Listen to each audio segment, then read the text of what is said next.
Existe-t-il, parmi les innombrables étoiles qui illuminent notre ciel nocturne de mille feux, des systèmes stellaires identiques aux nôtres?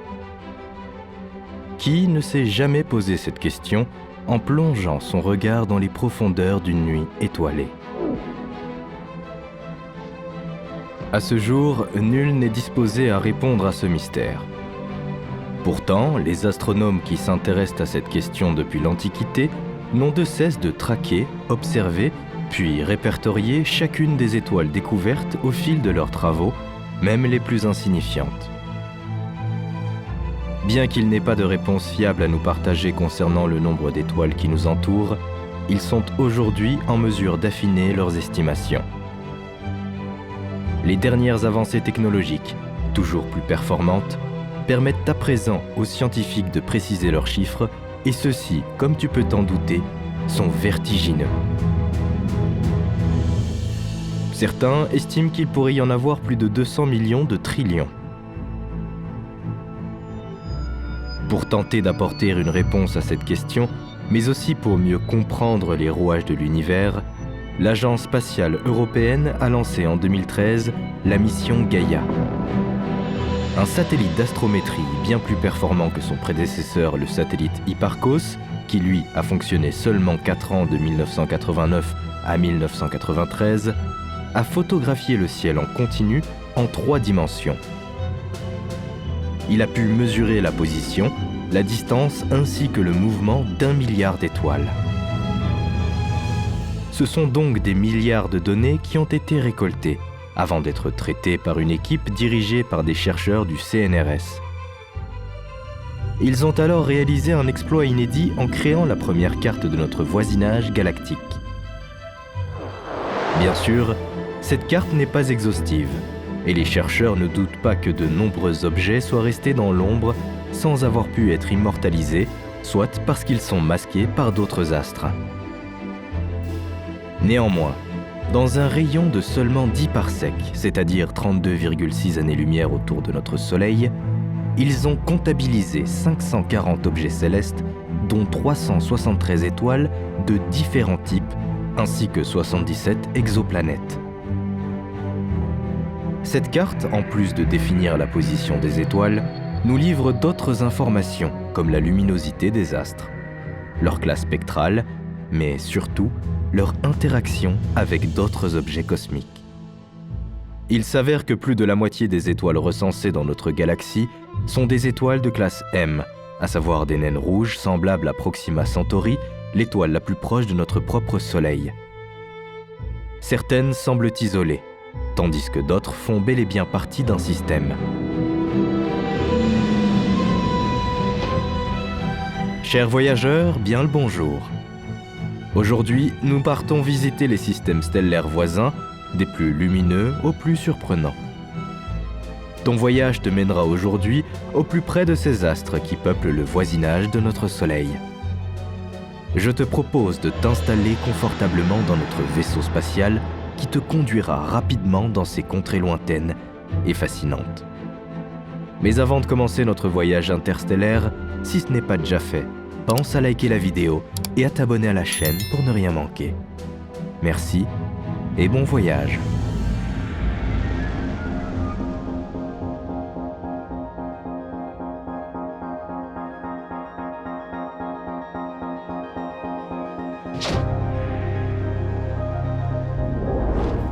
Profitons pendant que nous nous extirpons de notre système solaire pour réaliser une petite rétrospective et revisitons nos classiques. Pour commencer, c'est quoi un système stellaire? À première vue, quand on s'intéresse aux étoiles, on pourrait penser qu'elles sont toutes indépendantes les unes des autres. Mais il n'en est rien. Si certaines sont bel et bien isolées, évoluant sans interaction avec leurs lointaines voisines, en revanche, d'autres sont liées par l'attraction gravitationnelle. Lorsqu'un petit nombre d'étoiles ainsi liées orbitent les unes autour des autres, on parle alors de systèmes stellaires, chacune des étoiles étant une composante. Il arrive que certains systèmes stellaires soient faussement nommés ainsi, n'étant composés que d'une seule étoile, celle-ci possédant un système planétaire dans son orbite. La découverte de ces astres influe également sur leur appellation. On parle de systèmes stellaires visuels ou astrométriques lorsqu'ils sont découverts grâce à leurs mouvements apparents dans le ciel. Lorsqu'ils sont décelés en fonction de la variation de leur éclat, il s'agit alors de systèmes stellaires à éclipse. Enfin, quand ils sont caractérisés par leur spectre, on parle de systèmes stellaires spectroscopiques. Un système stellaire de 2 étoiles peut avoir différentes appellations, telles qu'un système binaire, une étoile binaire ou encore une étoile double. C'est notamment le cas de Sirius, l'étoile la plus étincelante de notre ciel nocturne. Les systèmes stellaires multiples comportant plus de 2 étoiles sont divers. Un système stellaire triple, trinaire ou ternaire contient 3 étoiles. Un système quadruple ou quaternaire en contient 4. On peut continuer ainsi avec les systèmes quintuples, sextuples, septuples pour respectivement 5, 6 ou 7 étoiles et ainsi de suite. Lorsqu'un système comprend une centaine d'étoiles, voire beaucoup plus, il rentre alors dans la catégorie des amas stellaires, voire des galaxies. Mais laissons à présent cette partie somme toute théorique et intéressons-nous à présent aux systèmes les plus proches, situés dans notre voisinage galactique.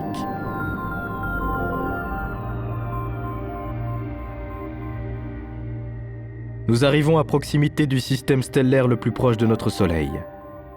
Voici Proxima Centauri, un système stellaire et planétaire qui répond également au nom d'Alpha Centauri. Tu comprendras tout à l'heure d'où vient cette dernière appellation. Nous sommes dans la constellation du Centaure, à seulement 4,2 années-lumière de la Terre et par conséquent, toujours dans notre belle et lumineuse Voie lactée.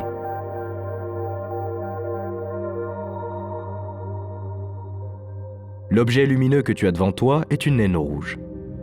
Celles-ci sont très répandues dans notre galaxie. Elles représentent près de 80% des étoiles qui peuplent la Voie lactée. La magnitude apparente de Proxima Centauri, qui est égale à 11,05, ne la place pas dans la catégorie des astres les plus brillants, les étoiles les plus irradiantes étant de première magnitude. En fait, 85% de l'énergie qu'elle dégage n'est pas visible à nos yeux, celle-ci étant principalement dans les longueurs d'onde infrarouges. À l'œil nu, sa luminosité dans la lumière visible est presque 650 fois moins lumineuse que celle de notre Soleil. Proxima Centauri est donc de type spectral M5, ce qui explique pourquoi elle n'a été découverte qu'en 1915. Avec un diamètre réel de 200 000 km, elle est 7 fois plus petite que le Soleil, ce qui correspond à 1,5 fois la taille de Jupiter, la plus grosse planète de notre système solaire. Sa masse correspond à environ 12,3% de celle du Soleil. Mais Proxima Centauri possède une masse volumique moyenne et sa densité est nettement supérieure à celle du Soleil. Contrairement à notre étoile qui transmet son énergie vers l'extérieur par radiation, Proxima Centauri, elle, la retransmet par des mouvements physiques de plasma. L'intérieur de cette étoile est par conséquent entièrement convectif. L'hélium qui est produit par fusion nucléaire, au lieu de s'accumuler au centre de l'étoile, circule à l'intérieur de celle-ci. Il en résulte un phénomène de convection qui génère un champ magnétique permanent. Cette énergie magnétique est arrachée de l'objet sous forme d'éruptions stellaires comparables aux éruptions solaires. Certaines de ces explosions peuvent atteindre des dimensions incroyables, correspondant à la taille même de l'étoile, ce qui augmente considérablement sa luminosité totale durant un certain laps de temps. Près de 80% de la surface de l'étoile est active, ce qui est bien au-delà de l'activité que nous connaissons du Soleil. C'est pourquoi la température de sa couronne, même en dehors de ses pics d'activité, reste supérieure à celle du Soleil. Elle atteint 3,5 millions de degrés Celsius, tandis que notre Soleil ne dépasse pas les 2 millions de degrés. Cette violente activité est malgré tout moins importante que bien des autres naines rouges peuvent subir, probablement en raison de l'âge avancé de cet astre qui est évalué à plusieurs milliards d'années. Proxima Centauri est un système planétaire. L'étoile n'évolue donc pas seule, loin de là. Elle est accompagnée non pas d'une, mais de 3 planètes qui orbitent autour d'elle. La première, Proxima Centauri b, est une planète tellurique située dans la zone habitable de son hôte à une distance de 7 millions de kilomètres. Sa période orbitale est d'un peu plus de 11 jours terrestres. Sa masse est d'environ 1,3 fois celle de notre Terre, et sa température d'équilibre laisse envisager qu'il pourrait y avoir de l'eau à l'état liquide à sa surface. Mais si l'on suppose que cette exoplanète est dépourvue d'atmosphère, celle-ci ayant été détruite par les éruptions stellaires à répétition, aucune forme de vie ne pourrait s'y trouver. La proximité des 2 objets entraîne probablement une rotation synchrone, ce qui signifie que cette planète montre en permanence la même face à son étoile. En conséquence, Proxima Centauri b pourrait connaître des températures très élevées sur sa face exposée, nuisant à la présence d'eau à l'état liquide, tandis que sa face cachée serait extrêmement froide, recouverte essentiellement de glace. Mais qu'en est-il des régions situées entre ces 2 zones ? Crois-tu, en cas de la présence d'une atmosphère, qu'une vie soit possible au niveau du terminateur, cette frontière reliant les 2 faces ?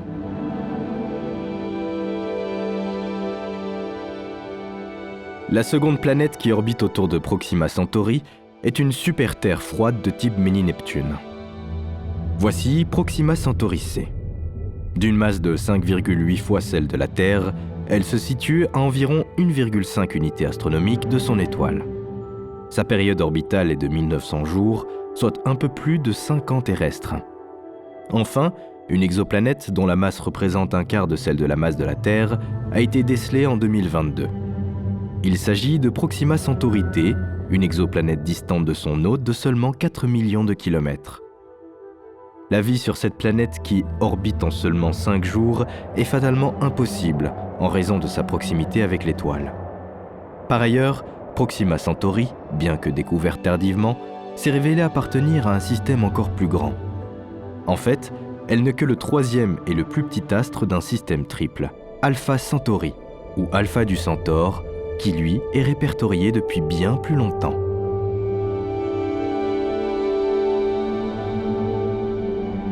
Vois-tu, non loin de là, ces 2 astres qui te font de l'œil ? Je te propose que nous nous rapprochions de ces 2 étoiles lumineuses, Alpha Centauri A et Alpha Centauri b, qui forment le duo principal de ce système triple. Elles sont distantes de leur 3e compagne de près de 13 000 unités astronomiques, soit 1950 milliards de kilomètres.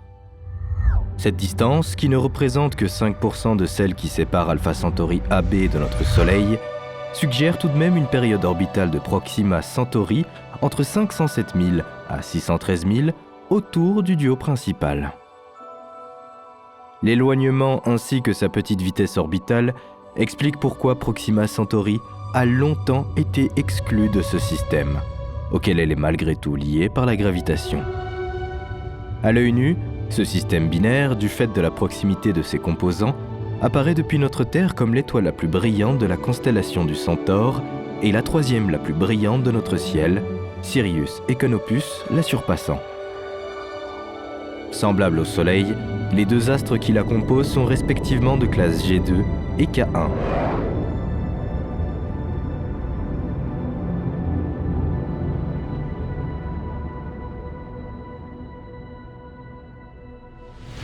Alpha Centauri A, également nommé Rigil Kentaurus, est la plus grande de ce duo stellaire avec une masse équivalente à 1,1 masse solaire et une luminosité à 1,519 fois celle du Soleil. Il s'agit d'une naine jaune qui est 10% plus massive que le Soleil, avec un rayon 22% plus grand. En somme, tu as devant toi la sœur jumelle de notre Soleil. Alpha Centauri b, qui répond pareillement au nom de Toliman, est quant à elle légèrement plus petite et plus froide que sa compagne. La masse de cette étoile secondaire représente 90% de celle du Soleil et son diamètre seulement 14%. Sa luminosité représente à peine 45% de celle du Soleil. Par conséquent, elle a une séquence principale de type spectral K qui lui donne cette couleur plus orangée. Ces 2 étoiles orbitent l'une autour de l'autre en 80 ans. Leurs orbites, légèrement excentriques, les rapprochent l'une de l'autre de 11,2 unités astronomiques, soit environ 1,68 milliard de kilomètres, ce qui représente la distance entre le Soleil et Saturne. Lorsqu'elles s'éloignent, elles peuvent être distantes jusqu'à 35,6 unités astronomiques, soit 5,33 milliards de kilomètres, ce qui équivaut à la distance qui sépare Pluton de notre Soleil. Les amateurs d'astronomie devront attendre mai 2035 pour bénéficier du prochain périastre afin de pouvoir observer ce binôme dans des conditions optimales. Leur période orbitale les aura alors rapprochés. Mais notre voyage interstellaire te donne aujourd'hui la possibilité de les observer comme jamais. Alors profites-en pour en savoir un peu plus. Penses-tu que ce système stellaire qui abrite des étoiles ressemblant à notre Soleil puisse abriter une quelconque forme de vie? Et pourquoi n'y aurait-il pas dans cette contrée peu lointaine quelques planètes chaudes et rocheuses avec beaucoup d'eau comparables à notre Terre? Si tu observes l'environnement proche d'Alpha Centauri A, à première vue, aucune planète ne pointe le bout de son nez. Une exoplanète candidate nommée Candida 1 est cependant étudiée depuis 2021 par les astronomes. Distante d'environ 1,1 unité astronomique de l'étoile, avec une révolution estimée à 1 an, il ne pourrait s'agir en fait que d'un disque de poussière, voire d'un artefact.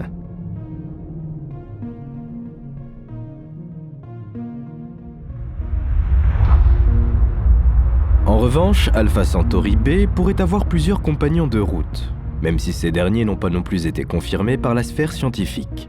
Le premier, détecté en 2012, serait une planète dont la masse, supérieure de 1,1 à 2,7 fois celle de la Terre, la qualifie de super-Terre. Elle porte le nom d'Alpha Centauri BB ou Gliese 559 BB. Seulement, cette candidate orbite dans une zone non habitable par rapport à son étoile hôte, sur une courte période de 3,24 jours. Distante de 0,04 unités astronomiques, soit seulement 6 millions de kilomètres de son étoile, tu te doutes bien qu'aucune vie ne peut s'y développer. Les températures de cette planète très élevées seraient en mesure de faire fondre du plomb. Mais de récentes études ont montré qu'en réalité, Alpha Centauri BB était un fantôme statistique. Elle vient donc de disparaître de la liste des exoplanètes. Le second compagnon, Alpha Centauri BC, est une autre planète candidate qui semble évoluer guère plus loin que la précédente, avec une période orbitale inférieure à 20 jours. Sa taille, de 92% de celle de la Terre, en aurait fait une planète tellurique idéale. Mais une fois de plus, sa proximité avec l'étoile qui l'abrite rend impossible la présence d'eau à l'état liquide à sa surface. À l'heure actuelle, c'est finalement auprès de la plus petite étoile de ce système triple, à savoir Proxima du Centaure, que l'on est le plus susceptible de découvrir une planète habitable, tout du moins en partie. Mais voyons ce que peuvent nous révéler les prochains systèmes solaires. Bien que plus éloignés, ils pourraient nous réserver de belles surprises.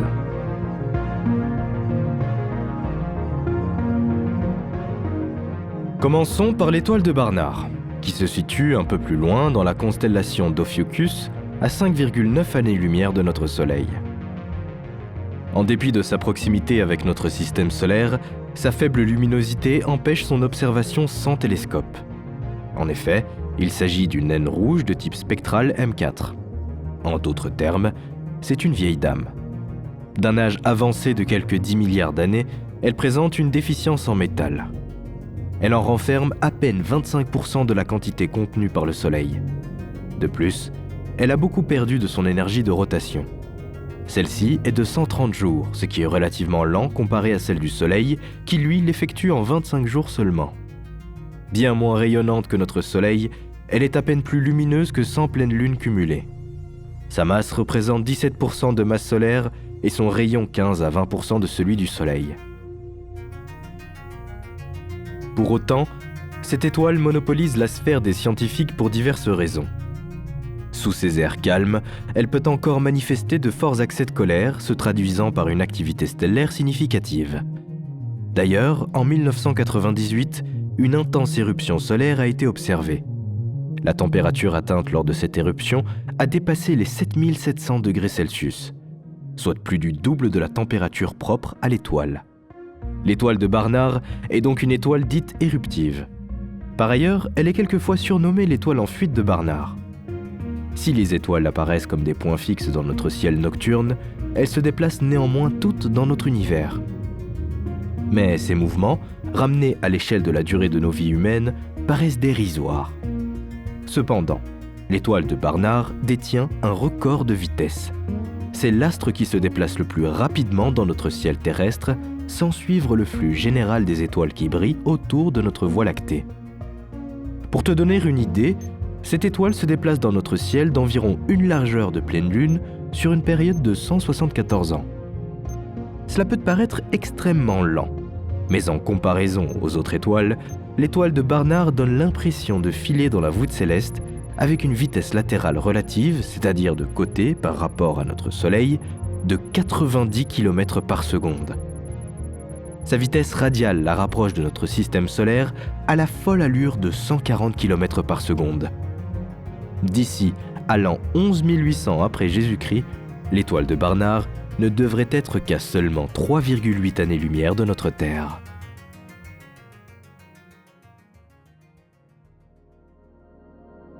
Tu dois probablement te demander pourquoi nous visitons l'étoile de Barnard. Pourquoi nous intéresser à cet astre isolé qui ne semble pas appartenir à un système? En fait, l'étoile de Barnard est un petit système planétaire. Cette étoile, qui monopolise les chasseurs de planètes depuis plusieurs décennies, a fait l'objet de plus de 770 observations. Les astronomes ont vu leurs efforts récompensés en 2018. Une exoplanète orbite bel et bien auprès de l'étoile de Barnard. Il s'agit de l'étoile de Barnard B, également connue sous le nom de planète Barnard B. Cette planète rocheuse possède une masse équivalente à 3,2 fois celle de la Terre, ce qui en fait une super-Terre. Distante d'environ 60 millions de kilomètres, soit 2 fois plus près de son hôte que la Terre ne l'est du Soleil, elle révolutionne en 233 jours. Mais cette distance rapprochée ne suffit pas à la placer pour autant dans la zone habitable de cette naine rouge. L'exoplanète Barnard B, en comparaison à notre Terre, ne reçoit que 2% de l'énergie de son étoile. Elle évolue juste au-delà de ce que l'on nomme la ligne des glaces. Sa température de surface est si froide, approximativement moins 170 degrés Celsius, que la présence d'eau à l'état liquide est hautement improbable. Cette planète ne peut donc assurément pas supporter une quelconque forme de vie. Dommage. Cette découverte, qui est l'aboutissement d'une importante collaboration entre de nombreux scientifiques du monde entier, fait suite à 20 années d'études réalisées avec 7 instruments différents. Toutefois, d'autres planètes candidates sont à l'étude dans cette région stellaire, notamment l'étoile de Barnard C et l'étoile de Barnard D. Mais pour l'heure, aucune étude n'a pu confirmer leur présence. Les astronomes savent à présent qu'ils sont susceptibles de découvrir de nombreuses autres planètes de ce type à proximité des naines rouges, d'autant que les technologies ne cessent de progresser.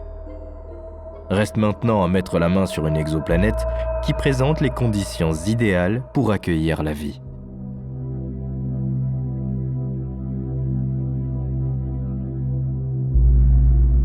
Poursuivons notre voyage interstellaire et rejoignons le système binaire Luhmann 16 qui n'est qu'à 6,5 années-lumière de notre Soleil. Composé de 2 naines brunes, il est situé dans la constellation australe des Voiles. À ce jour, c'est le couple de naines brunes connu le plus proche de notre système solaire. Leur découverte récente, qui ne remonte qu'à 2013, est le fruit d'une mission de 13 mois, effectuée par le vaisseau spatial WISE de la NASA. Elle a permis l'acquisition d'environ 1,8 million d'images d'astéroïdes, d'étoiles et de galaxies. Mais avant tout, qu'est-ce qu'une naine brune? En réalité, c'est un objet trop massif pour être considéré comme une géante gazeuse, mais pas assez pour faire partie des étoiles, étant dans l'impossibilité de déclencher la fusion nucléaire en son centre. On compare parfois les naines brunes à des étoiles ratées, des étoiles défaillantes. La composante principale de ce système binaire est de type spectral L8. La seconde, encore moins brillante, est également une tardive qui semble plus proche du seuil de la transition. Ces 2 objets, qui sont séparés de plus de 3 unités astronomiques, orbitent malgré tout l'un autour de l'autre en près de 25 années. Cette lenteur est expliquée par leur faible masse, bien qu'elle représente environ 30 fois celle de Jupiter. Comme cette dernière, des vents violents sévissent à la surface de ces deux naines brunes, comme en témoignent les rayures lumineuses parallèles à leurs équateurs respectifs. En regardant de plus près l'objet B, tu peux observer à sa surface une structure complexe formée de nuages irréguliers, tantôt clairs, tantôt sombres. Composés de gouttelettes de fer et autres minéraux, ces nuages disparates présentent des conditions météorologiques extrêmes avec une température dépassant les 1000 degrés Celsius. Mais restons prudents et gardons nos distances avec cette pluie de fer en fusion.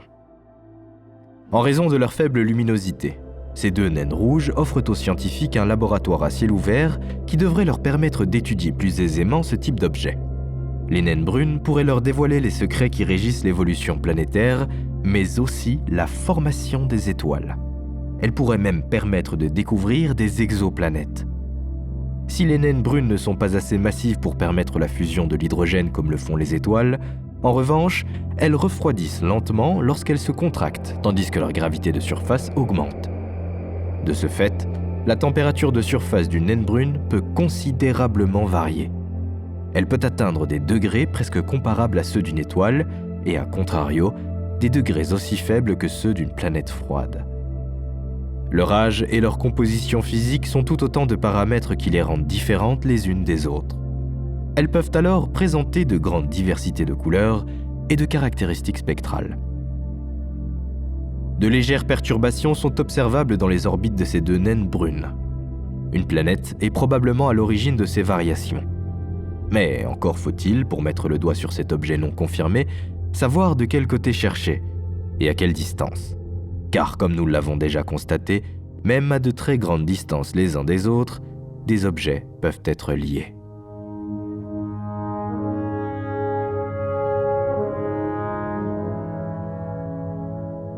Partons à présent dans la constellation de l'Hydre, à la découverte de l'étoile WISE 0855-0714. Celle-ci est éloignée de notre Soleil de 7,2 années-lumière. Cette courte distance, à l'échelle cosmique, la hisse au 4e rang des étoiles les plus proches de notre Soleil. Ses caractères physiques la rangent dans la catégorie des sous-naines brunes ou naines brunes de masse planétaire, sa masse correspondant à 1% de la masse solaire. Sa formation, identique à celle des étoiles ou des naines brunes, est issue de l'effondrement d'un nuage de gaz. Seulement sa masse, qui est de 10 masses de Jupiter, reste inférieure aux 13 masses lui permettant d'engendrer la fusion thermonucléaire de deutérium pour qu'elle puisse prétendre au statut d'étoile. Si l'on classe souvent ce type d'objet dans la catégorie des naines brunes de masse planétaire, certains scientifiques les considèrent comme des planètes flottant librement dans le cosmos. WISE 0855-0714 est même cataloguée par certains comme une planète voyou, d'autant qu'elle semble bien évoluer seule, sans aucun compagnon à ses côtés. Sa découverte rendue possible grâce à WISE, l'explorateur infrarouge à champ large de la NASA, remonte à 2014. Cet astre, dont le rayonnement est légèrement inférieur à celui de Jupiter, présente des températures moyennes dignes du pôle Nord, d'environ moins 48 degrés à moins 13 degrés Celsius, plus froides que les températures moyennes de la Terre, mais plus chaudes que celles de Jupiter. Par conséquent, parmi tous ces semblables dans l'espace interstellaire, c'est l'objet le plus froid de tous. Mais ce n'est pas ce qui a le plus surpris les astronomes lors de son observation. Rapprochons-nous encore un peu plus de cette étoile défaillante. Son type spectral Y nous permet d'observer sa surface de plus près, sans avoir besoin de nous protéger les yeux. On peut y admirer, dans une atmosphère teintée de camailleux azur, des nuages similaires à ceux qui entourent notre belle planète bleue. N'est-ce pas extraordinaire ? Ces nuages sont composés de cristaux de glace d'eau et de sulfure de sodium. C'est une première pour les scientifiques. Si de la vapeur d'eau a déjà été décelée dans les atmosphères d'exoplanètes, c'est la première fois que des nuages d'eau sont observés en dehors de notre système solaire.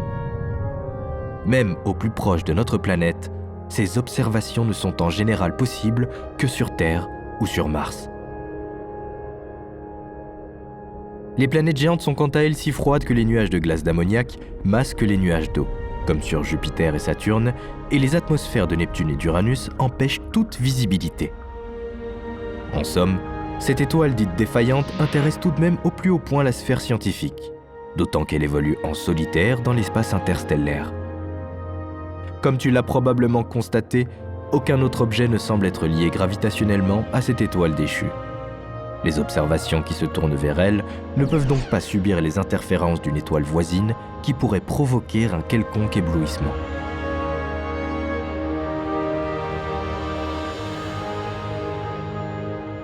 Portons à présent notre attention sur un autre système stellaire situé lui aussi à quelques encablures de notre système solaire. Rejoignons la constellation du Lion où une naine rouge possède, comme notre Soleil, une couronne. Nous voici en approche de Wolf 359, une étoile certes assez pâle, avec un type spectral de classe M6.5, mais qui abrite 2 exoplanètes. Elles sont respectivement nommées Wolf 359b et Wolf 359c. Wolf 359 est l'une des plus petites étoiles répertoriées à ce jour, sa masse de 0,09 masse solaire étant à la limite inférieure. En effet, une étoile dont la masse est inférieure à 0,08 masse solaire n'est pas suffisamment massive pour enflammer l'hydrogène de son noyau. Wolf 359 est alors à la limite d'être considérée, elle aussi, comme une naine brune. Du fait de sa petite taille, son rayon n'étant que de 0,16 rayons solaires, elle est entièrement convective. L'hélium produit en son centre arrive donc à sa surface grâce au mouvement du plasma. Du fait de cette faible et lente production d'énergie, elle se maintiendra probablement dans cet état bien plus longtemps que notre Soleil, qui lui brûle ses cartouches à la vitesse grand V. La durée de vie de ce dernier est estimée à 10 milliards d'années, et l'on sait qu'il a atteint 4,55 milliards d'années. En lieu et place de notre Soleil, la faible luminosité de Wolf 359 représenterait environ 10 fois la brillance de notre pleine Lune. Pas de quoi nous provoquer le moindre coup de soleil, même pire, pas de quoi espérer une quelconque présence de vie sur notre planète qui serait alors recouverte de glace.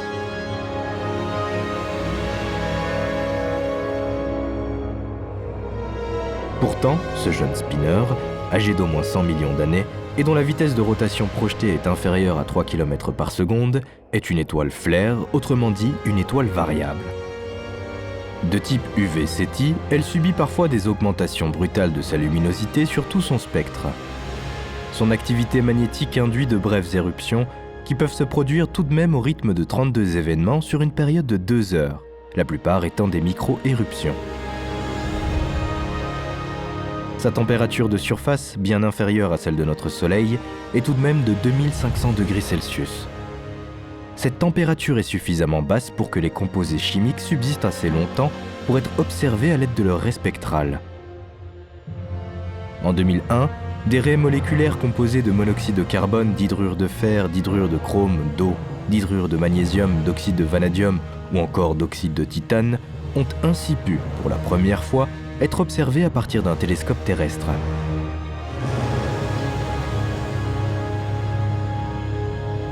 Hormis le Soleil, Wolf 359 est, par conséquent, la première étoile qui expose le spectre de sa couronne au grand jour. L'étude de son spectre a révélé l'absence de lignes de lithium. Cet élément a probablement été entièrement consumé par fusion dans le noyau.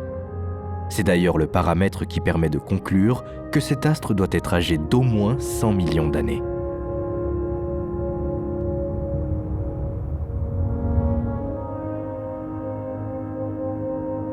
Comme nous l'avons vu, Wolf 359 n'est pas seule.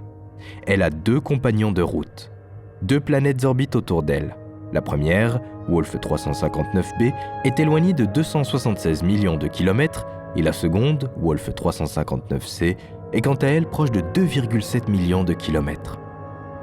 La plus éloignée des deux a une masse d'environ 43,9 masses terrestres et orbite autour de Wolf 359 sur une période de 2938 jours.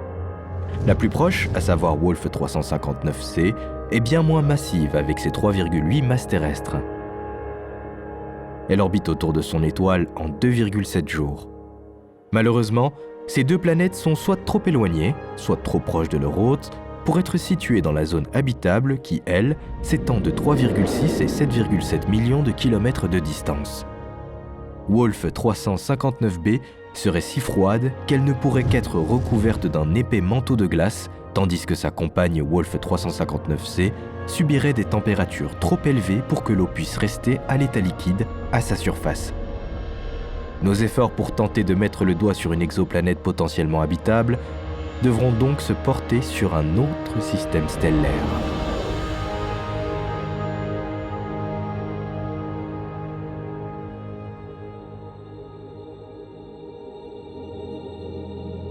Une autre naine rouge, située dans la constellation de la Grande Ourse, est distante de 8,3 années-lumière de notre Soleil et particulièrement prometteuse. Rejoignons la seconde étoile d'Argelander, plus connue sous le nom de Gliese 411, ou encore Lalande 21185, une vieille dame âgée de 5 à 10 milliards d'années. Cette naine rouge de type MV5 est froide et sombre.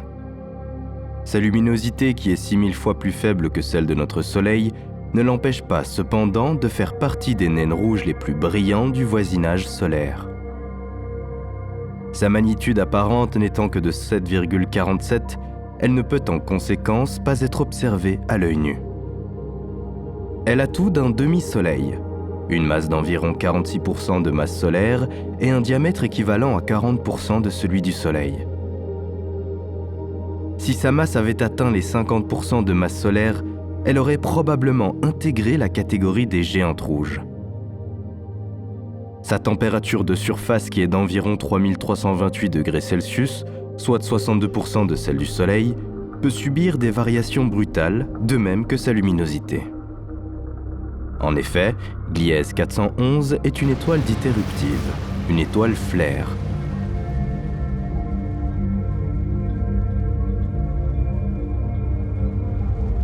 Les éruptions à sa surface sont aussi imprévisibles que spectaculaires, d'autant que les excès de luminosité alors produits contrastent avec la pâleur habituelle de l'étoile. Au premier abord, en dehors de ses couleurs spectrales, cet astre n'a rien d'extraordinaire. Pourtant, il intègre la liste des objets intéressants pour les chasseurs d'exoplanètes. D'une part en raison de sa proximité avec notre Terre, et d'autre part du fait de sa vitesse radiale constante. Celle-ci est un parfait exemple de niveau de stabilité des naines rouges, bien qu'elle se déplace perpendiculairement au plan galactique à grande vitesse avec une moyenne de 47 km par seconde. Dans sa course interstellaire, Gliese 411 subit toutefois des perturbations astrométriques. L'étude de ces variations a permis d'établir que cette naine rouge fait bel et bien partie d'un système multiple. Depuis 1996, on sait que non pas une, mais deux, voire potentiellement 3 planètes sont en orbite autour de Gliese 411, qui est par conséquent le 4e système planétaire le plus proche de notre Soleil, après Alpha du Centaure, l'étoile de Barnard et Wolf 359. La première planète se nomme Gliese 411b.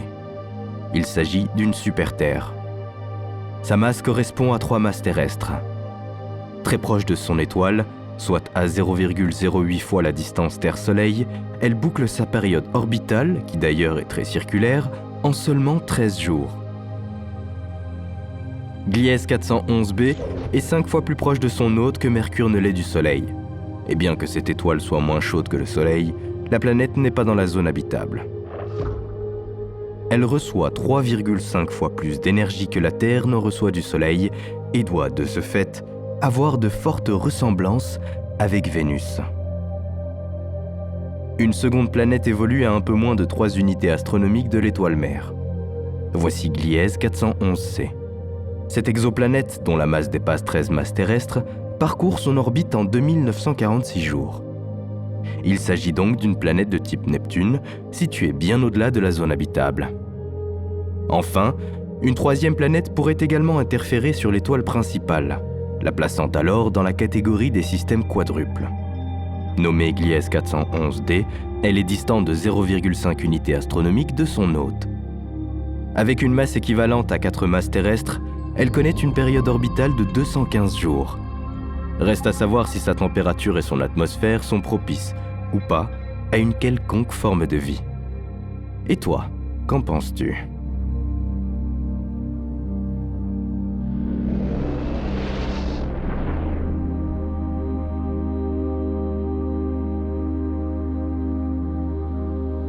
Mais laissons ce questionnement de côté pour l'instant. Une étoile, étincelante comme nulle autre, attire ton attention. Et pour cause. Tu as devant toi Sirius, l'étoile la plus brillante après le Soleil de notre ciel hivernal. Tu sais, celle qui clignote dans la voûte céleste, rappelant les lumières intermittentes d'un avion en haute altitude. D'ailleurs, son nom qui n'a pas été choisi au hasard signifie « brillant » en grec. On retrouve des traces de sa présence étincelante depuis la nuit des temps.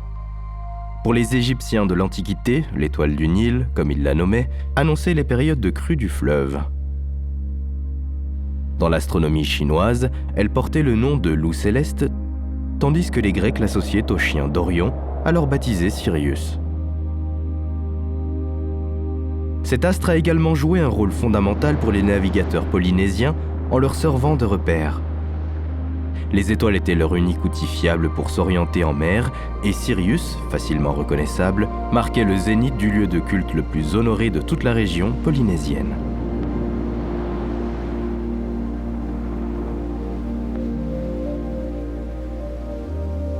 Elle évolue dans la constellation du Grand Chien, à une distance de 8,6 années-lumière de notre propre système. C'est pourquoi elle est également connue sous le nom d'Alpha Canis Majoris, étant l'étoile la plus lumineuse de cette constellation. Sa magnitude apparente est de moins 1,46. Pour être plus clair, ce chiffre négatif signifie que Sirius brille plus que notre Soleil, une magnitude de 1 étant équivalente à la luminosité solaire.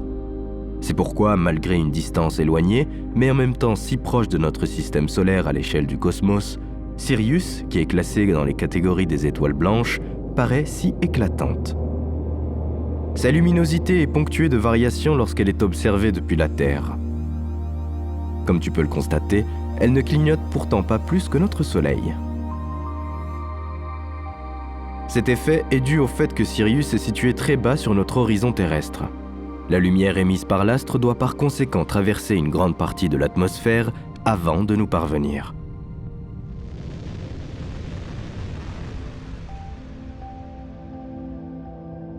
Elle est donc plus ou moins masquée par les turbulences de cet environnement qui nous sépare d'elle, d'où ses sentiments.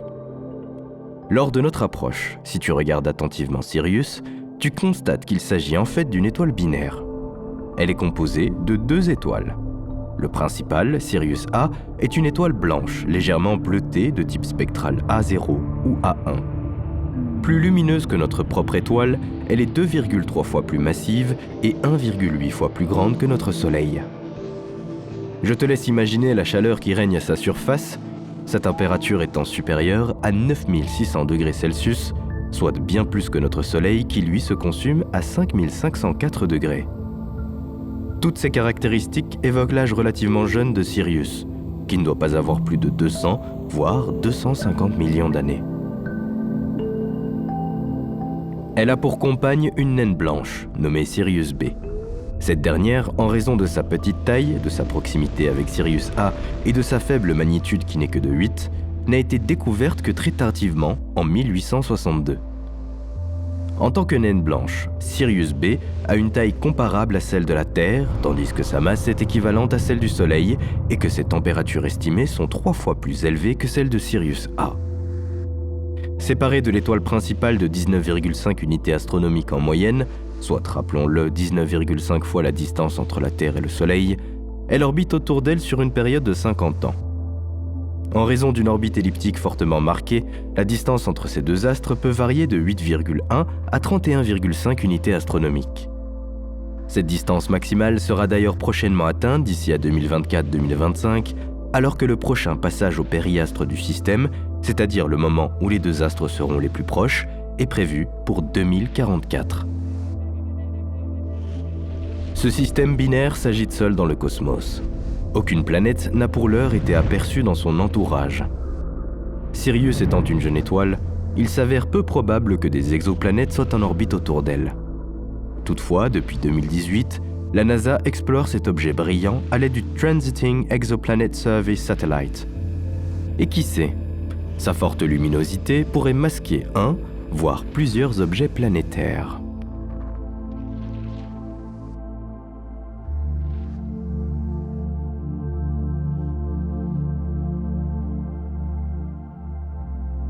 À une distance quasi équivalente de notre Soleil, un autre duo stellaire nous attend. Rejoignons, à 8,7 années-lumière de notre système solaire, Luyten 726-8, un système binaire abritant deux étoiles, BL Ceti et UV Ceti. Il s'agit une nouvelle fois de deux naines rouges de type M, probablement plus jeunes que notre système solaire. D'une faible luminosité, elles ne sont pas visibles à l'œil nu. C'est pourquoi leur découverte ne date que de 1948. Ces deux étoiles, telles des sœurs jumelles, présentent de nombreuses similitudes. Toutes deux présentent des masses, des rayons et des luminosités quasiment identiques. Leur masse représente 10% de la masse solaire, leur rayon 14% et leur luminosité cumulée est 11 000 fois inférieure à celle du Soleil. C'est donc sans surprise que l'on détecte une température identique à la surface de ces deux étoiles qui avoisine les 2330 degrés Celsius.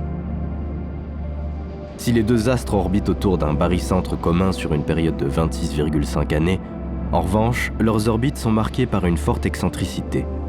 La distance qui les sépare peut en conséquence varier entre 2,1 et 8,8 unités astronomiques, provoquant d'importantes forces de marée entre les deux objets.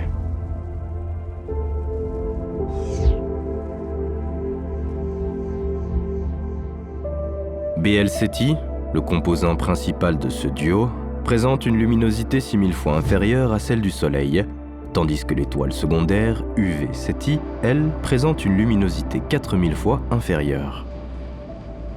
UV Ceti est la mieux connue des deux. Cette dernière tourne très vite, avec une rotation de seulement 0,2 jours. Sa vitesse de rotation alimente un puissant champ magnétique où des bulles, chargées de matière par les courants de convection typiques aux naines rouges, déclenchent d'importantes éruptions. UV Ceti est par conséquent une étoile flamboyante. Lors de l'une de ces nombreuses éruptions, sa luminosité peut être multipliée par 100 en une poignée de secondes.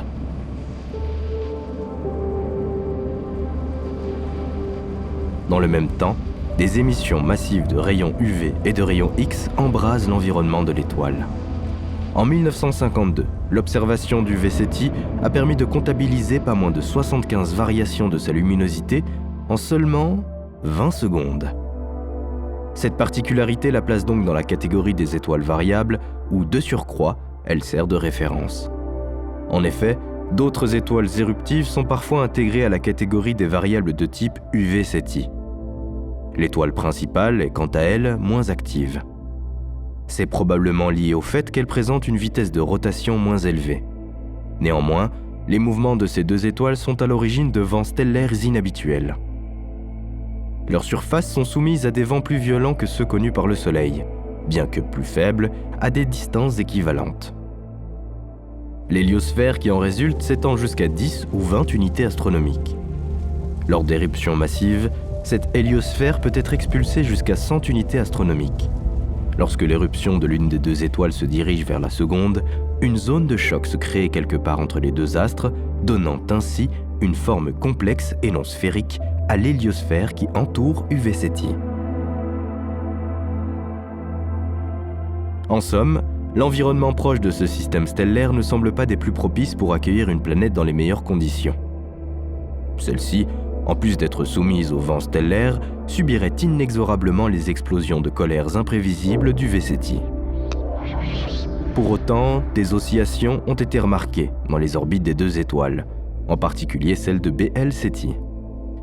Mais à quoi pourrait bien ressembler une planète située dans cette infime partie de l'espace ? Une hypothétique planète en orbite autour d'UV Ceti serait dépourvue d'atmosphère, celle-ci étant détériorée en quelques millénaires par les éruptions répétées. En revanche, une planète orbitant autour de BL Ceti pourrait, quant à elle, la conserver plus de 100 000 ans. Cependant, les importantes forces de marée subies habilleraient cette planète d'une multitude de volcans où les seules rivières existantes n'accueilleraient que les flots d'une lave ardente. De plus, les fortes fluctuations de température auraient raison de la roche présente à sa surface, la transformant progressivement en poussière qui se mêlerait aux cendres volcaniques.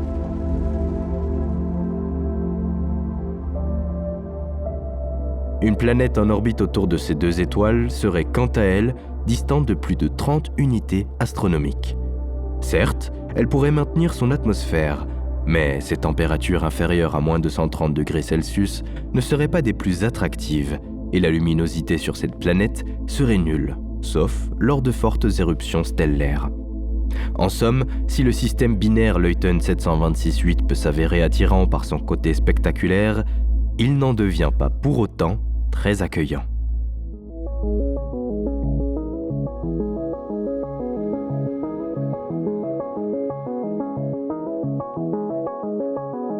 Ross 154 est le 9e système stellaire le plus proche de notre Soleil. Situé dans la constellation du Sagittaire, il est distant de 9,7 années-lumière. Composé d'une étoile de la séquence principale de classe spectrale M3,5V, il n'est pas visible à l'œil nu depuis notre Terre. Ross 154 est donc par définition une étoile naine rouge, froide et sombre. Sa découverte par Frank Elmore Ross remonte à 1925. Ross 154, également nommé Gliese 729, possède une masse équivalente à 17% de masse solaire. Sa taille représente quant à elle près de 20% de celle du Soleil. Sa magnitude apparente n'étant que de 10,44, la luminosité de cet astre est relativement faible et ne représente que 0,4% de celle du Soleil. Ross 154 est si petite qu'elle n'est pas en mesure d'expulser la chaleur du noyau à sa surface comme le font les naines rouges de dimension supérieure. Elle achemine donc cette chaleur à sa surface par convection. D'ailleurs, comme tu peux t'en douter, la chaleur à sa surface est bien inférieure à celle de notre Soleil. Elle est estimée à 3019 degrés Celsius. Toutefois, cet astre n'est pas si banal. Comme beaucoup de naines rouges, il s'agit d'une étoile éruptive. De surcroît, elle intègre la catégorie des variables de type UV Ceti. Cette étoile flaire, lors d'éruptions prodigieuses, peut ainsi générer des émissions de rayons X comparables, voire supérieures, à celles du Soleil. En plus d'intégrer le catalogue des étoiles éruptives, Ross 154 fait également partie des étoiles variables de type BY Draconis, du fait de ces variations de 0,03 magnitude constatées sur une période de 2,87 jours. Par ailleurs, sa métallicité relativement faible, estimée à 56% de celle du Soleil, ainsi que sa vitesse de rotation modérément élevée de 3,5 km par seconde, permettent de conclure qu'il s'agit là d'une étoile relativement jeune. Ross 154 a moins d'1 milliard d'années. Aucune planète n'a été détectée dans son environnement. De toute façon, comme pour une grande partie des étoiles naines rouges, les nombreuses et violentes éruptions qui jaillissent à sa surface nuiraient fatalement à toute forme de vie qui pourrait se développer dans sa zone habitable, la planète devant nécessairement être proche de l'étoile.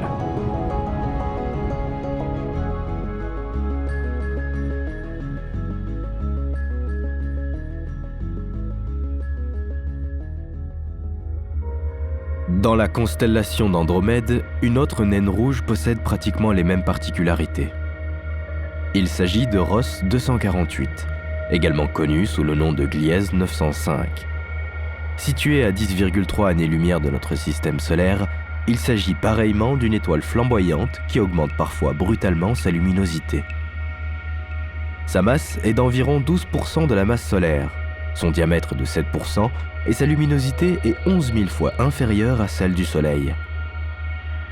Des périodes de variabilité ont été rapportées, allant de 4,2 ans à 120 jours et 5 autres entre 60 et 291 jours. Et s'il s'agissait de perturbations astrométriques pouvant être attribuées à la présence d'un compagnon invisible. Pour l'heure, aucune planète ou autre objet n'a été repéré en orbite autour de cet astre.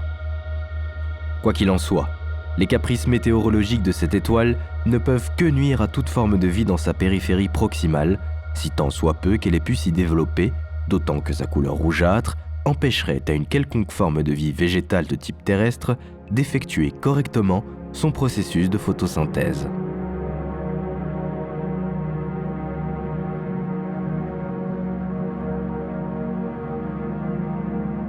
Un autre système stellaire intéresse grandement la communauté scientifique. Il s'agit d'une étoile naine orange qui joue à cache-cache. Rendons-nous, pour découvrir cette étoile mystérieuse, dans la constellation d'Eridanus, à 10,5 années-lumière de notre système solaire. Voici Epsilon Eridani, également connu sous le nom RAN. Sa magnitude apparente de 3,73 la place au rang de troisième système stellaire individuel le plus proche, visible à l'œil nu. Plus jeune que notre Soleil, elle a entre 200 et 800 millions d'années. Étant une étoile de séquence principale de classe spectrale K2, l'énergie générée dans ses entrailles par la fusion nucléaire de l'hydrogène est diffusée à sa surface où la température est supérieure à 4800 degrés Celsius. C'est ce qui lui donne cette belle couleur orangée. Légèrement plus petite que notre Soleil, sa masse correspond à 82% de la masse solaire et son rayon équivaut à 74% de celui du Soleil. Sa période moyenne de rotation est de 11,2 jours. Epsilon Eridani est ainsi plus de 2 fois moins rapide que le Soleil. Si sa luminosité est seulement équivalente à 34% de celle du Soleil, en revanche, elle génère un niveau d'activité magnétique supérieur à celui du Soleil. La chromosphère et la couronne qui l'entoure sont donc beaucoup plus dynamiques. Pour preuve, l'intensité moyenne du champ magnétique à sa surface est 40 fois supérieure à celle du Soleil et ses vents stellaires 30 fois plus violents. Mais cette activité n'est pas régulière à sa surface. Des régions connaissent une activité beaucoup plus importante que d'autres. Epsilon Eridani est de ce fait considérée comme une variable BY Draconis. Il s'agit d'une étoile qui a un comportement déconcertant. Tantôt elle s'éclaircit, tantôt elle s'assombrit. Elle connaît des cycles de 27 ans au cours desquels sa luminosité diminue considérablement sur une période d'environ 2 ans. Cette baisse d'intensité a été constatée pour la dernière fois de 2009 à 2011. Quel objet de taille gigantesque peut bien faire de l'ombre à ce point à cette étoile ? On sait qu'Epsilon est entouré non pas d'une, mais de 2 ceintures d'astéroïdes rocheux, l'un distant de 3 unités astronomiques de l'étoile, le second de 20 unités astronomiques. Cependant, ils ne peuvent expliquer cette particularité. En fait, Epsilon est une étoile binaire à éclipse. Cela signifie qu'elle est accompagnée d'un objet sombre, probablement une étoile, voire une paire d'étoiles, entourée d'un disque de poussière suffisamment dense et épais pour la rendre invisible. Ces 2 astres sont probablement éloignés de 30 unités astronomiques, et le diamètre de l'anneau qui entoure cette pseudo-étoile sombre doit atteindre 20 unités astronomiques, occultant ainsi, tel un rideau, le composant principal.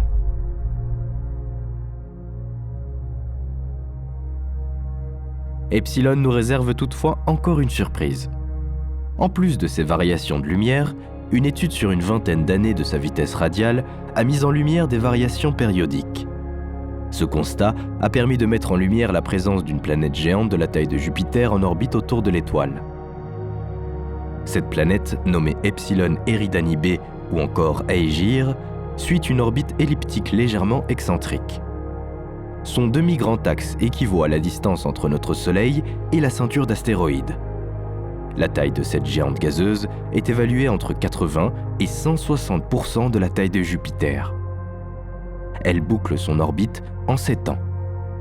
Si une planète a pu se former dans cet environnement, elle n'est probablement pas seule. D'autant que le nuage de poussière observé connaît une asymétrie qui pourrait s'expliquer par la présence d'une seconde planète. Celle-ci serait alors située bien plus loin que la première et connaîtrait une période orbitale beaucoup plus longue.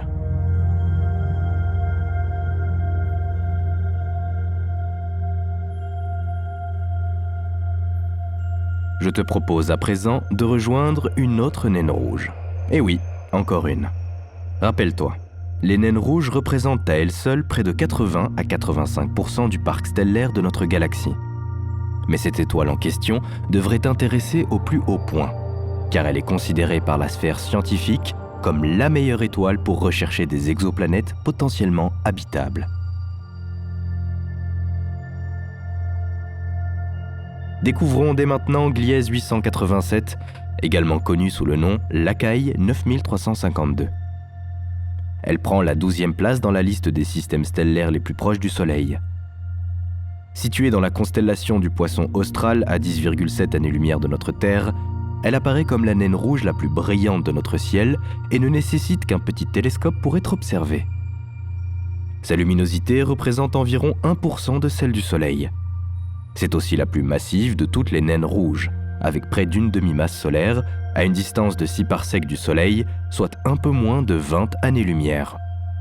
Mais ce qui rend cet astre encore plus exceptionnel, c'est sa faible variabilité photométrique qui en fait une naine rouge d'un calme comme nulle part. Contrairement à ses comparses, Gliese 887 est moins active magnétiquement et ne semble pas s'embraser en déclenchant d'énormes explosions ou éruptions stellaires. Autrement dit, si des planètes orbitent dans son étroite zone habitable, on pourrait bien y déceler des traces de vie, voire, pourquoi pas, envisager de les terraformer lorsque la technologie le permettra. C'est une très bonne nouvelle. D'une part, l'inactivité de cette étoile facilite grandement l'observation à distance de toute atmosphère exoplanétaire. D'autre part, des exoplanètes en orbite autour de Gliese 887, n'ayant pas essuyé de nombreuses explosions énergétiques, peuvent avoir conservé leur atmosphère d'origine. Et si je te révélais qu'au moins 2 exoplanètes ont été recensées à proximité de cet astre? La première, Gliese 887b, est une super-Terre d'environ 4 masses terrestres. Elle orbite autour de son étoile en 9,3 jours. Malheureusement, la faible distance qui la sépare de son hôte, à savoir un peu plus de 10 millions de kilomètres, signifie que la température est bien trop élevée pour que l'eau puisse s'y trouver à l'état liquide. La seconde, Gliese 887c, est également une super-Terre dont la masse est estimée à 7 fois celle de la Terre. Elle orbite autour de l'étoile en 21,8 jours. Ne te réjouis pas trop vite, car malheureusement pour elle aussi, les conditions ne sont pas optimales pour qu'elle puisse abriter une quelconque forme de vie. Bien qu'un peu plus éloignée de l'astre que la première super-Terre décrite, elle n'est distante que de 17 millions de kilomètres. Une fois de plus, elle est trop proche et donc trop chaude pour maintenir l'eau à l'état liquide, la température de son atmosphère devant atteindre au moins 70 degrés Celsius. Pour autant, tout espoir de trouver une exoplanète dans la zone habitable de Gliese 887 n'est pas abandonné. D'ailleurs, une planète candidate a été localisée dans la zone habitable de ce système planétaire. Nommée Gliese 887d, cette super-Terre de 8 masses terrestres orbite autour de son étoile en 50 jours. Contrairement aux 2 autres planètes précédentes, elle pourrait donc connaître des températures tempérées et pourrait donc être bien disposée au développement de la vie.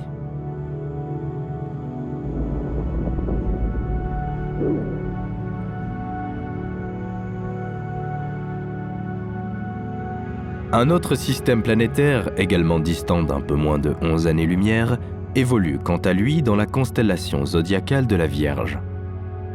Rapprochons-nous à présent de Ross 128, également nommé Gliese 447, le 13e système stellaire le plus proche de notre Soleil. Cette étoile a une magnitude apparente de 11,13. Sa luminosité est par conséquent 100 fois trop faible pour qu'elle soit observée à l'œil nu depuis notre Terre. L'objet primaire du système est une fois de plus une naine rouge. Sa masse représente 15% de la masse solaire et son rayon 21% de celui du Soleil. La température de son atmosphère stellaire est de 2900 degrés Celsius. La plupart de l'énergie irradiée par l'étoile est visible uniquement à l'infrarouge avec une luminosité de 33 000 fois inférieure à celle du Soleil. De ce fait, elle est de type spectral M4V, d'où sa couleur orange-rouge froide typique. 2 fois plus âgée que notre Soleil, cette étoile brille depuis plus de 9,4 milliards d'années. Malgré une activité entièrement convective et une vitesse de rotation jugée lente, cette étoile flaire semble toutefois représenter un cycle d'activité stellaire à long terme.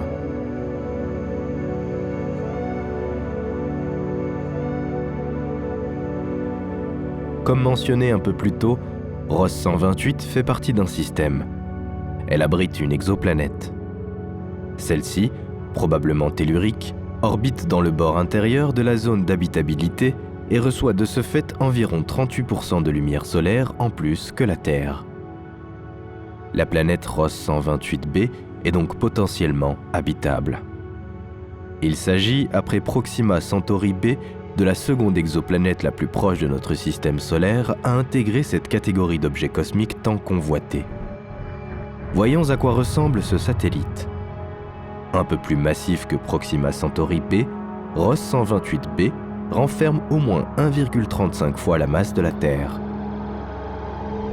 D'après sa composition hypothétique, s'il n'est composé que de fer pur, il pourrait présenter un diamètre équivalent à la moitié de celui de notre Terre. Selon l'hypothèse contraire, s'il n'est composé que d'hydrogène et d'hélium, il pourrait alors mesurer 3 fois la taille de la Terre. Mais en considérant que cette planète puisse être tellurique, son rayon pourrait représenter 1,1 fois le rayon terrestre, soit environ 7000 km, et sa masse serait alors 35% plus massive que celle de la Terre. En fonction de sa composante atmosphérique, sa température de surface pourrait même être sensiblement la même que celle de notre Terre.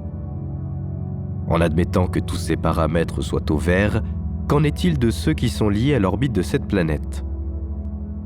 Ross 128b orbite rapidement autour de son étoile, en seulement 9,9 jours terrestres. Cette orbite est assez circulaire, présentant de ce fait une excentricité d'uniquement 0,036. Elle est plus de 20 fois proche de son hôte que n'est la Terre du Soleil, à une distance de 7,38 millions de kilomètres. Cette proximité suggère que la planète a une pesanteur à peine supérieure à celle que nous connaissons sur Terre. Mais surtout, elle doit toujours présenter la même face à son hôte. En dehors de cette particularité, cette exoplanète est la seule connue à ce jour à ressembler de si près à notre belle planète bleue. Mais nous ne devons pas perdre de vue que les naines rouges peuvent être colériques. Bien que l'étoile Ross 128, dotée d'un calme olympien, semble se comporter paisiblement, elle pourrait avoir, par le passé, érodé l'atmosphère entourant la planète, évoluant à ses côtés, lors d'éruptions massives et répétées. Mais si tel n'est pas le cas, si cette étoile a toujours été paisible, alors Ross 128b pourrait bien être enveloppée d'une atmosphère, pourquoi pas accueillante. Nous pourrions même aller jusqu'à envisager qu'elle puisse déjà abriter une ou plusieurs formes de vie extraterrestres.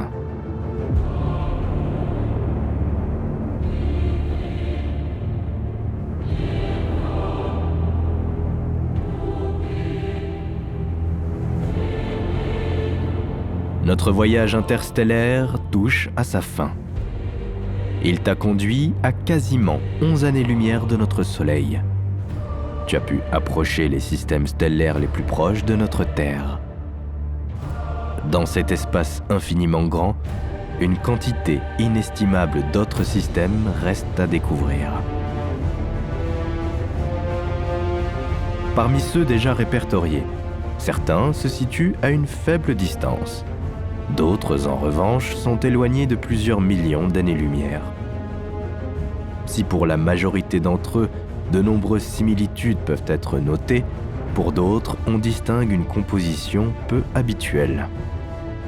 C'est notamment le cas d'un système qui est distant de 150 années-lumière de notre galaxie, le système HD 98800 ou TV Crateris.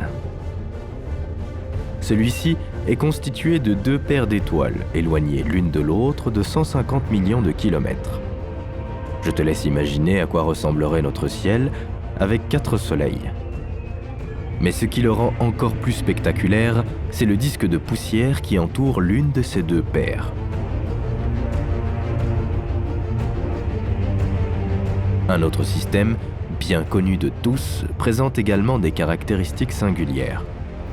Il s'agit d'Alpha Ursæ Minoris, plus souvent nommé Polaris. Tu connais bien cet astre sous son appellation commune d'étoile polaire, facilement repérable au plus près du pôle Nord céleste. C'est l'étoile la plus brillante de la constellation de la Petite Ourse.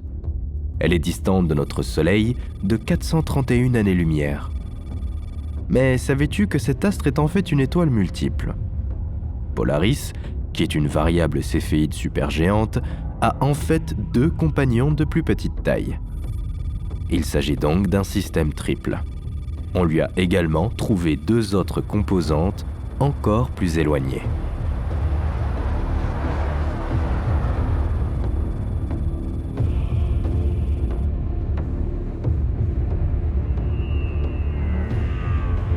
Dans un futur plus ou moins lointain, les futures générations seront peut-être en mesure de partir explorer ces systèmes stellaires encore plus éloignés, où des planètes ont déjà été repérées.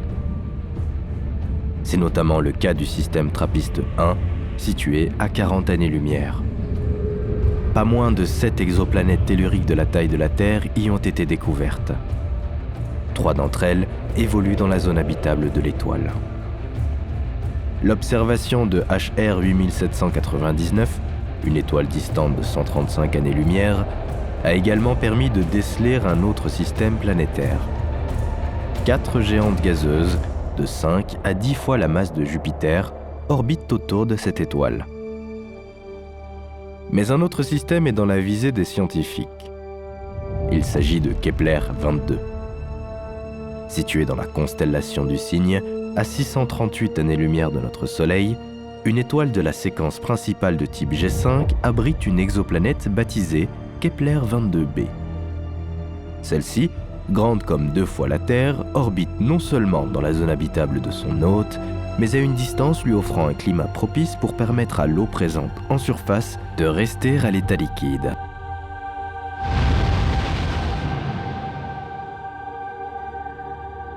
De retour sur notre belle Terre, tu ne peux que prendre conscience du trésor inestimable qu'elle nous offre. La présence de la vie sur une planète telle que nous la connaissons dépend de si nombreux paramètres qu'elle peut finalement sembler relever du miracle. Pour autant, la quantité abyssale des astres qui peuplent le cosmos a de quoi nous laisser songeurs. Après tout, si un système solaire tel que le nôtre a pu se former, pourquoi n'y en aurait-il pas d'autres ? Statistiquement, cette simple théorie n'a rien de farfelu. C'est d'ailleurs ce qui anime la communauté des astronomes, toujours en quête de nouveaux éléments pour comprendre les mécanismes célestes. Les avancées technologiques qui ouvrent les portes vers de futures découvertes nous permettront peut-être un jour de faire connaissance avec de nouveaux mondes. Si tel est le cas, comment les imagines-tu ?